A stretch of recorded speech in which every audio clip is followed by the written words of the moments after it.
Hello, and welcome back to another episode of The Poems I Love.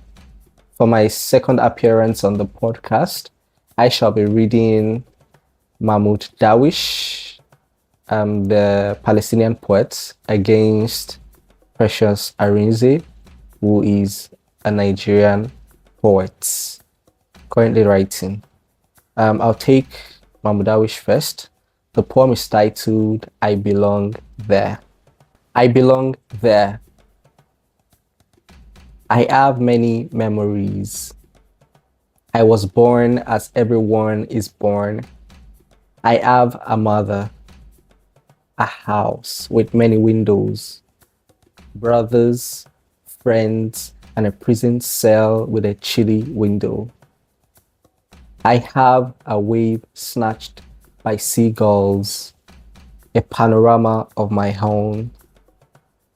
I have a saturated middle. In the deep horizon of my word, I have a moon, a bird's sustenance, and an immortal olive tree.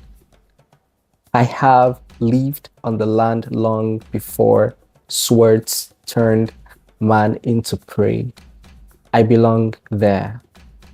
When heaven mourns for our mother, I return heaven to our mother. And I cry so that a returning cloud might carry my tears. To break the rules, I have learned all the words needed for a trial by blood.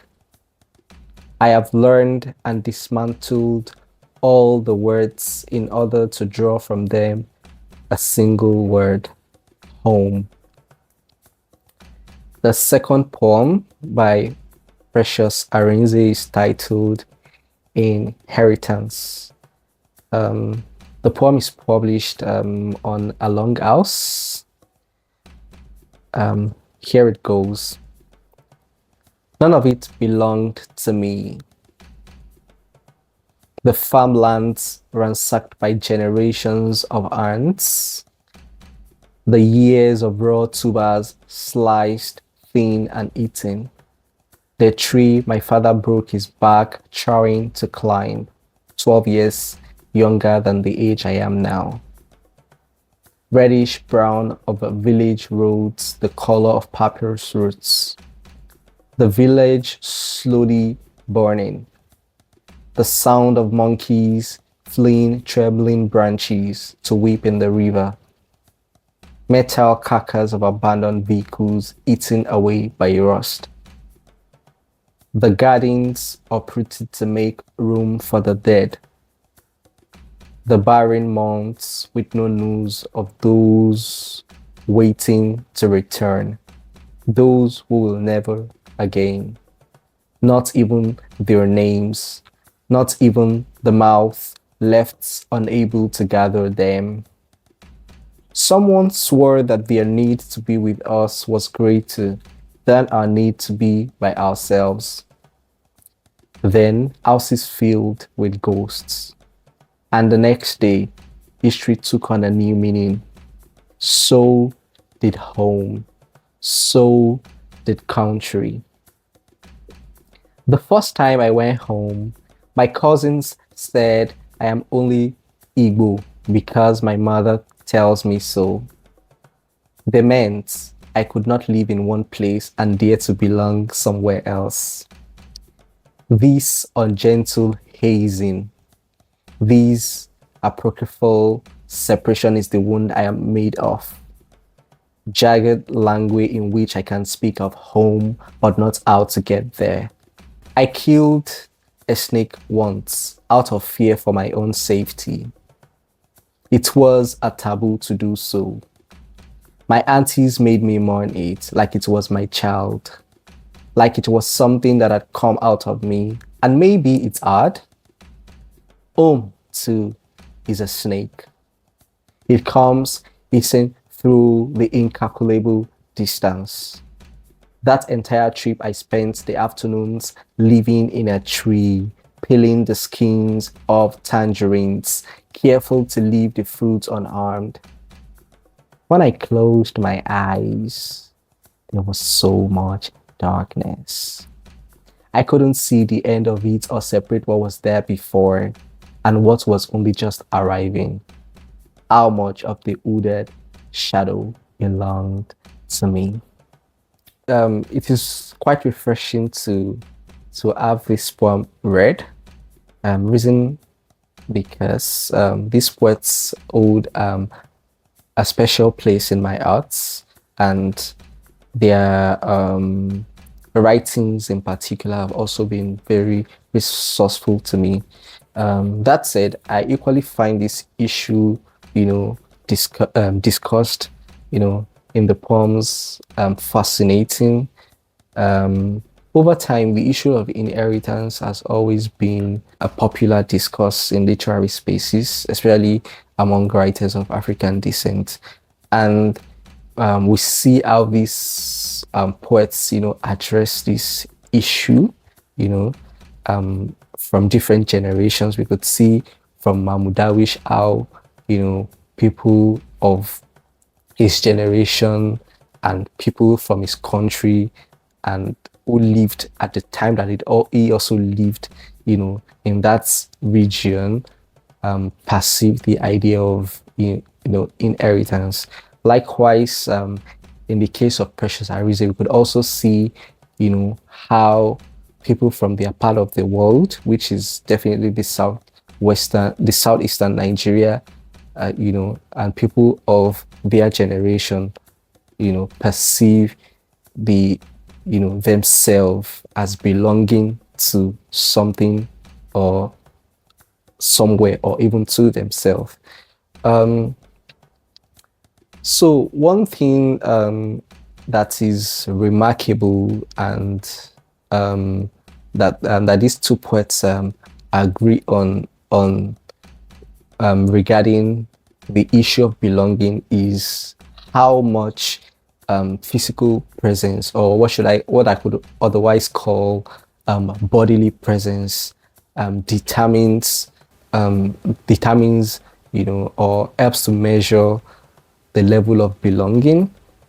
I could imagine you not being a part of a place, even though you're not in a place physically, oh, I'm not here physically, or I'm out of that space. Can we? Okay, I think this poems helps us to address the question about the question of if physical or bodily presence helps to determine belonging. And to answer this question can be quite touching and emotional, especially when we consider the reality, the present realities where people have had to leave, their country in search of, greener pastures, and then we are forced to ask, even though they have left, bodily, physically, these people still, mentally, emotionally, and even spiritually are connected to their homes. How then do we determine their belonging? Which is one of the questions that these poets, try to raise.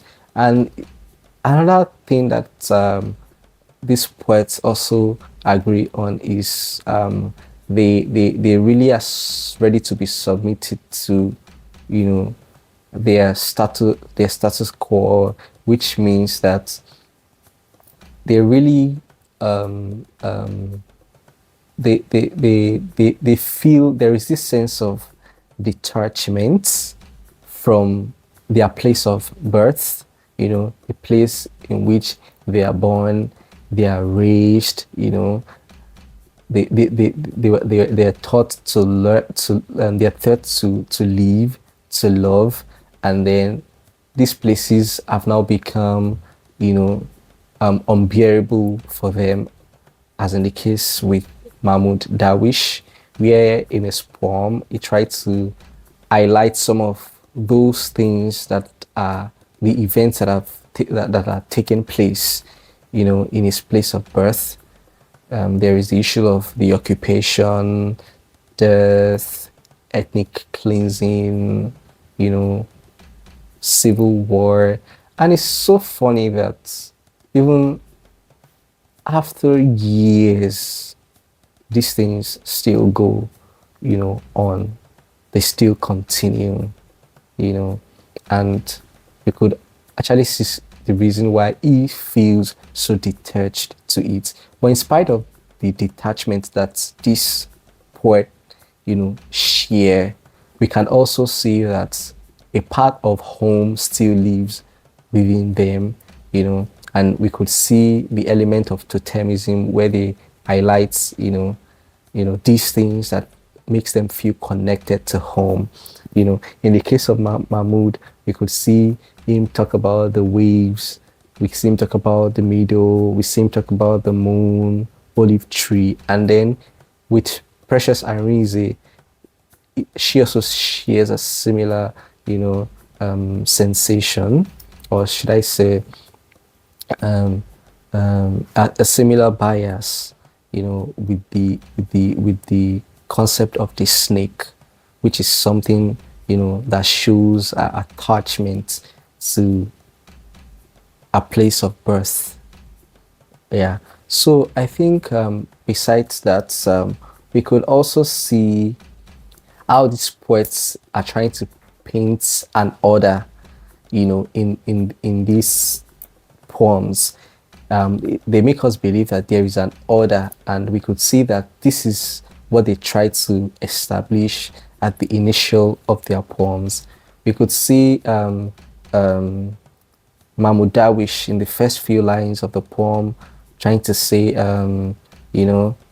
there's an order being burned, then having a mother, then having a house, having a brother, friends, and then we could see the twist, then a prison cell, then all of it's receding into memory, which is what, institutionalized or systematic violence has done, to him, takes everything that's, that is ease, that is given either by birth or by familial relation. Everything is taken away from him, and then he begins to doubt his belonging, because contrary to what people might believe, the idea of belonging is not an individualistic thing. You belong to something, or something makes you a part of it, and that is how the idea of belonging is created. So we could also see in the case of Precious Arinze's poem Inheritance, when she's trying to create an order, she's painting an order that existed, prior what we could call, the civil war or the Biafran genocide. You could see the farmlands ransacked by generations of ant, slicing of raw tubers, climbing up trees, the village roads that are reddish brown, fleeing monkeys. All of these things are, these images try to create an order, and there is also a sense of there is a homogeneity, of existence in these places, but before an intrusion, and then once this intrusion happens, this order is displaced, and then these poets are equally displaced, whether mentally, emotionally, and even physically, because they had to leave to be safe, and then that sense of belonging is somehow lost. And I think amidst all of this detachment, attachment, trying to establish their place, within a cultural space or cultural or social context, we can also see that these poets are actually defiant, that even regardless of their absence, bodily or physical absence, some way, somehow, this order, this place of their birth is still, a part of them. It still belongs to them. It's still their inheritance, and no amount of, um, um, distance could bridge their connection to these spaces.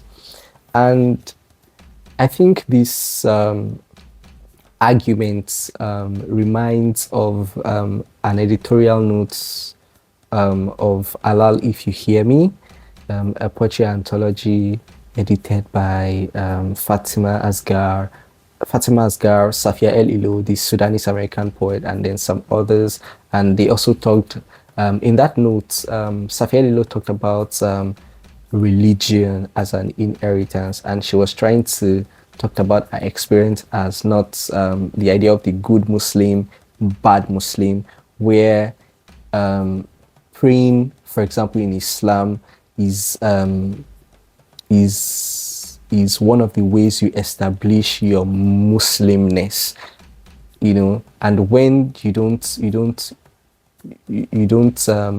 practice this, or you don't observe your salat, you are bound to feel that you are not Muslim enough, or you are even judged that you are not Muslim, enough, and then she goes on to say that that is not what makes, just because there is an expectation of you to be part of, a structure, and then because you don't conform to that, structure, should not being able to conform, consistently to to the requirements of that structure shouldn't make you feel less of being a part of that, structure.